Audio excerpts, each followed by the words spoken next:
Hello everyone, welcome back to Amity Bloom. I am so excited to share another project with you all. It's a sunny day today, I'm full of inspiration, and I knew I needed to turn the camera on. I am almost finished with the journals, but I still have a couple of projects that I need to include. One of the projects is I want to create an accordion pocket page, and let's see what I end up creating on the table.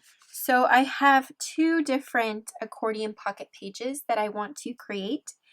I already have them cut and trimmed down to the size of my page. You're going to need to use the pages that you're going to be putting into your signature, so your journal pages, your base, and I'm using craft paper. And then you also need another sheet of paper that's slightly longer than your journal page so that you can fold it over to create the pocket. Since this is going to be a pocket page, we're going to create 4 pockets. This is a page that I'm going to put into the journals, slightly smaller, and then I have some music paper this time. So with this one, I stuck with the same type of paper. You don't need fancy papers. All you really need is just paper that's not too bulky or thick that will fold easily, and then little snippets of paper to decorate. With this one, I'm using my base and then some music paper as my pocket page. So let me go ahead and start sharing with you the process as to how to create your own accordion pocket style pages in your inserts. You want to start by grabbing some pieces of paper that will cover about 2/3 of your background for the base of your pocket page.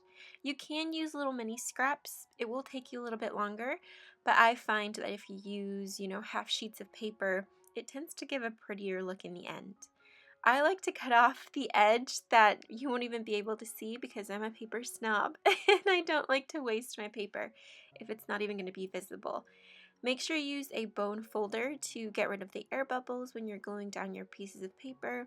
I'm sticking to vintage pages because that's the whole aesthetic and look that I was going for this journal, but feel free to use pretty scrapbook paper, digital images, anything that makes your heart happy and that goes along with the style of the journal that you're creating.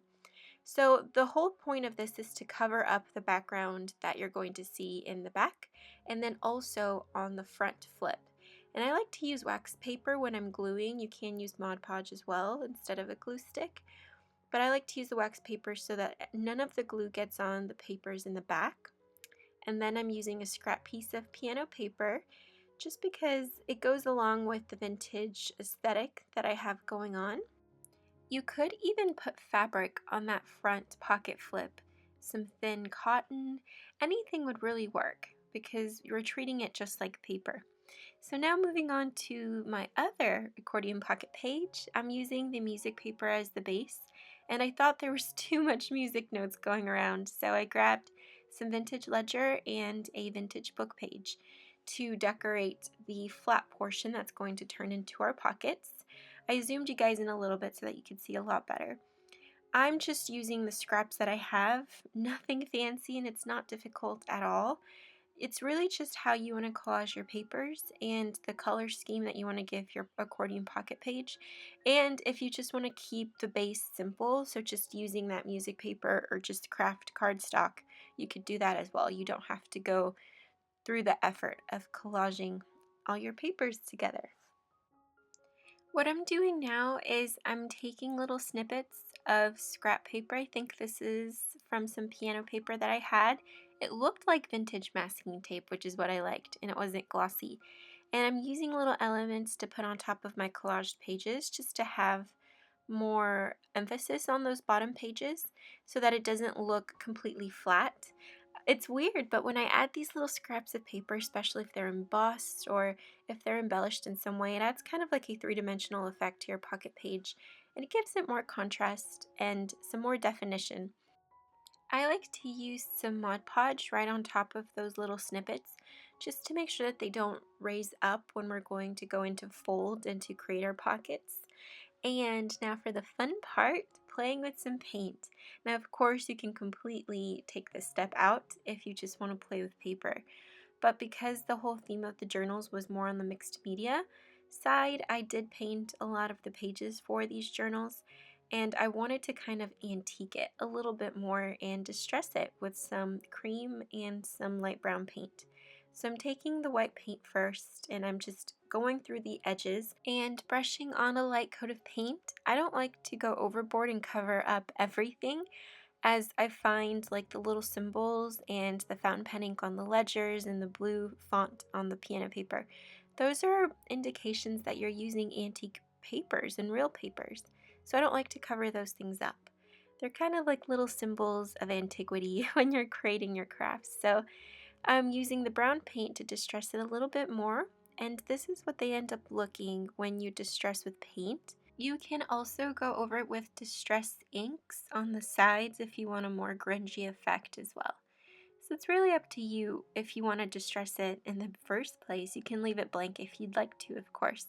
So these are my two bases for my pocket pages, and now it's time to mold it onto our insert page, and this is essentially what's going to go into your journal. So you want to fold it in half first, the first page that you collaged or that you folded up to create your pocket. Fold it in half first. Use a bone folder to make sure that crease is nice and crisp. Then you're going to fold half of that. It's really easy, no measuring required whatsoever, and you're left with even spacing in between your pockets, which is really nice for when you're going to be putting your ephemera in. You don't want a wonky accordion pocket page where one side is a little bit longer than the other. So if you follow this technique, don't bring out a ruler, just fold your paper in half and then fold it in half again. You end up with a really fun and interactive accordion pocket page, and I was having way too much fun playing around with my accordion pocket. So I've taken the liberty and passed my sewing machine through the top part of my page as well as the top part of the pocket page. And this just kind of gives it more definition so that you know that that's a pocket. And I just use a regular line stitch and then take some strong adhesive and glue the two outer flaps, so the left and the right. Do not put any glue on the two middle portions because that'll just give you a flat piece of paper. Make sure that your edges are aligned and that they're touching perfectly. And then flatten it out just a little bit so that there's no air bubbles where you've placed the glue. Fold your paper, and when you open it again, take your bone folder to make sure that the glue has secured on nice and strong onto your paper so that it doesn't lift up. And if you do have problems with your glue not sticking, you could use washi tape and add it to the edges as well. So there's many ways that you can do this, but this is the way that I used for my journals, and that gave me the best result. So now I'm moving on to our other pocket page, repeating the same method, taking glue and only on the right, outer right, flap and outer left flap, adding the glue, making sure you're aligning it and placing it right where the corners meet. It's really important to also make sure that your pocket page and your base page, the one on the back, are the same size because that will really be helpful when you're going in to glue the outer flaps. It eliminates any tearing, ripping, pulling too tight, or having it be too loose. So it makes a nice and seamless transition when both of your pages are the same size. Again, take your bone folder or the edge of your scissors to make sure that everything is nice and secure. Here is the pocket that we're going to end up sewing along the sides. And this is what it should look like when you have finished sewing the sides of your pocket pages. I like to use contrast stitching so that you can see it a lot better. It gives more definition. And when you have finished sewing the edges of your pocket pages, you can then choose where in your insert you want to place it.